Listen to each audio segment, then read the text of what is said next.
नमस्कार, तुम्हा सर्वांचं आपल्या स्टडी पॉइंट या यूट्यूब चॅनलमध्ये स्वागत आहे. 7वा वेतन आयोगातील शेवटचे 3 DA वाढ, एकूण DA 67% पर्यंत. याबद्दल संपूर्ण सविस्तर आकडेवारी या व्हिडिओच्या माध्यमातून जाणून घेणार आहोत. तत्पूर्वी तुम्ही जर आपल्या स्टडी पॉइंट या यूट्यूब चॅनलवरती जर नवीन असाल तर आपल्या या चॅनलला लगेचच लाईक आणि सबस्क्राईब करायला विसरू नका. चला तर मग वेळ वाया न घालवता 7व्या वेतन आयोगातील शेवटचे 3 DA वाढ कशा पद्धतीने अपडेट आहे ते या ठिकाणी आपण जाणून घेऊया. बघा, या ठिकाणी तुम्ही टायटल पाहू शकता. टायटल काय आहे बघा, 7वा वेतन आयोगातील शेवटचे 3 DA वाढ, एकूण DA 67% पर्यंत. जाणून घ्या संपूर्ण सविस्तर आकडेवारी. बघा, last 3 DA increase in the 7th pay commission. 7वा वेतन आयोगाची मुदत ही दिनांक 31/12/2025 रोजी संपुष्टात येणार आहे. परंतु 8वा वेतन आयोग हे प्रत्यक्षात लागू होण्यास विलंब असल्याने पुढील 18 महिन्यापर्यंत 7वा वेतन आयोगाप्रमाणेच DA वाढ दिली जाणार आहे.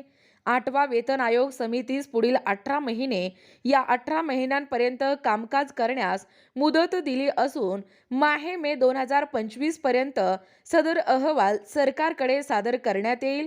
तर पुढील 2 महिन्यात 8वा वेतन आयोग हे प्रत्यक्षात लागू केला जाईल. यामुळे माहे जानेवारी 2026, जुलै 2026 व जानेवारी 2027 पर्यंत सरकारी कर्मचारी तसेच पेन्शनधारकांना 7वा वेतन आयोगाप्रमाणेच DA वाढ लागू करण्यात येणार आहे.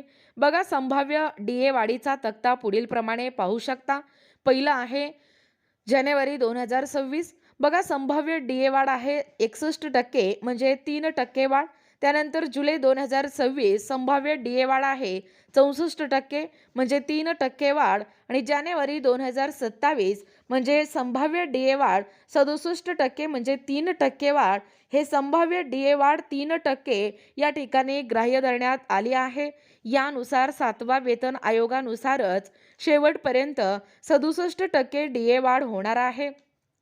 बघा, एकूणच अशा पद्धतीने या ठिकाणी आत्ताच पाहिल्याप्रमाणे या 7व्या वेतन आयोगातील शेवटचे 3 DA वाढ, एकूण DA 67% पर्यंत.